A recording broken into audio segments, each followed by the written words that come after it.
Yeah, it should be really interesting. Um, but one of the things, just on that subject, um, in looking at Barack Obama, and I agree, man, the brother is a dynamic um, orator, communicates very well. He's sharp, he's inspirational. I caught a piece on him on YouTube during the Martin Luther King holiday. And yeah, brother did a really good job. When he was here in Denver, you know, one of the photographers for the Denver Weekly, of course, was there covering the event, and Barack pulled like 13,000 people. And of course, later on that night, former President Clinton was here, and he couldn't get 3. Right, right. But what was most interesting about that night is they did the polls that night, right? And according to the polls, Hillary was ahead of Barack. Now, it really just makes you really think long and hard if you're conscious of what you're looking at as to the difference between delegates and the popular vote. Right, right. Because here it is, like I said, he pulled 13,000. They lined up out the door. You know what I'm saying? But then Clinton comes in and couldn't pull 3,000. No one's waiting. How is it that that she's ahead? You know, I was, it's funny you say that, because I was watching Fox News today, Right. and one of the, they were talking about, you know, putting in their votes. Well, no, it wasn't Fox. It was Good Morning America. And they already had their votes for one of the caucuses or whatever in New Hampshire. And she was saying that when she went to the poll to pick up her ballot, she walks away with a ballot and she goes over to a table to write in her ballot, and she looks and it's all for the Democrats. Right.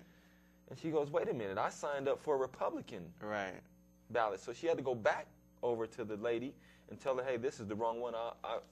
I signed up as a Republican. I need a Republican ballot.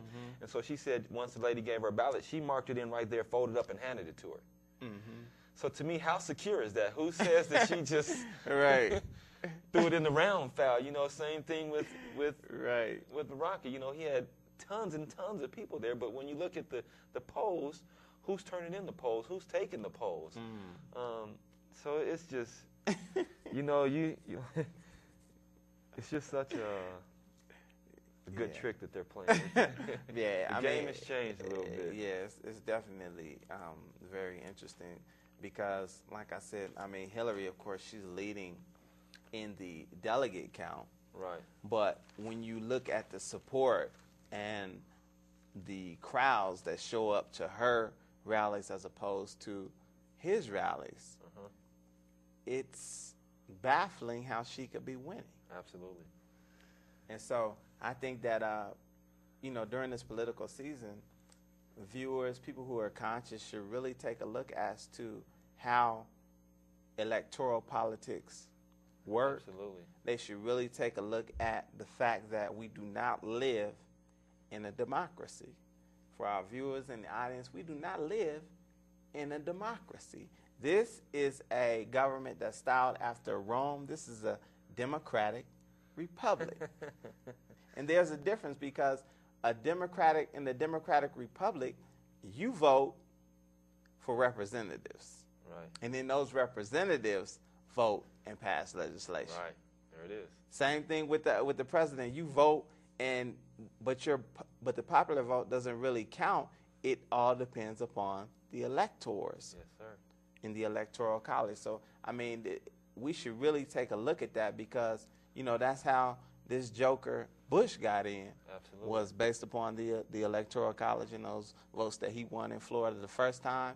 In the second election, that's when the Chads and the hanging Chads and the leaning Chads and the gangster leaning Chads. And then the second election, it was Ohio that decided the election.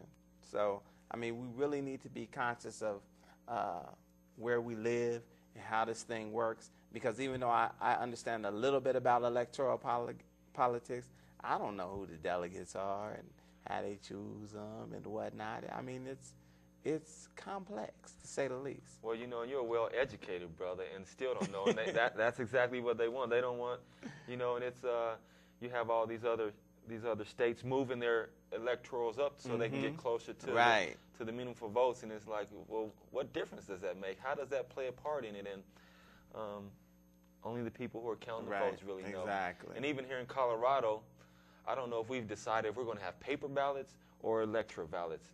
Right to this day, you know, I think that is still an issue right now. There is no telling. Now, we touched on, we running up on time, but we touched on politics, and we were going to touch on the National Policy Alliance for the, how they crafted a black agenda. And we touched on HIV and AIDS a little bit and whatnot. Right. On that particular article, because like I said, we're running up on time. What stood out in your mind? I know we had talked about the HIV a little bit. Well, again, it's the media, it's the politicians that are pulling the wool over our eyes that make us think that HIV isn't affecting our community no longer, when the numbers are staggeringly high. You know, the percentage of blacks that have HIV, the percentage of women. Black women are 60% of women living with HIV. Of the 1 million people in America with HIV, black people are over half of those. So we represent half of the people with HIV. And, you know, again, it's not prevalent, the prevention in our community like it once was. Right. I actually worked for an HIV/AIDS program called POCA, a nonprofit organization, where we did try to get out and spread the message to black people of how to protect themselves. But a lot of that funding has gone away, and that organization is hurting for money right now. And just to get the message out there, especially to our young black brothers and sisters, of how to protect themselves, and that, you know, just because someone looks good and feels good and looks strong, doesn't mean that they're not affected with the virus. So we need to really get the education back out on the streets to our people. Absolutely. Now, this particular article that Brother Kevin is touching on appears on the same page as the Obama piece, which is on page 4, and then it continues on page 33 of the Final Call newspaper. And it was written by our Sister Nisa Islam Muhammad, and it says National Policy Alliance crafts black agenda, and it's dealing with a black agenda that we want to present to politicians. Now, I want to encourage all of our viewers, we're running out of time, to pick up the latest edition of the Final Call News paper. You can pick it up at the Rocky Mountain Re-Education and Retraining Center. You can shop it at, brother. Yes, sir, 935 Lives. Or you can pick it up at Supreme Style Barbers in the Black Experience at 7230 East Colfax.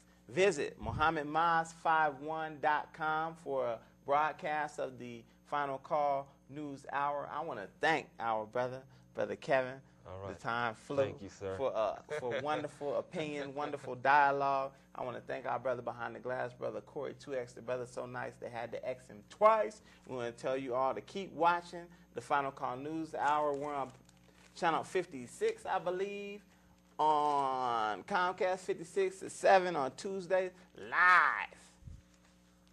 Stay black, stay strong. Remember, if you don't stand for something, you'll fall for anything.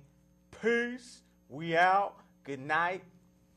Holla back. See you next week.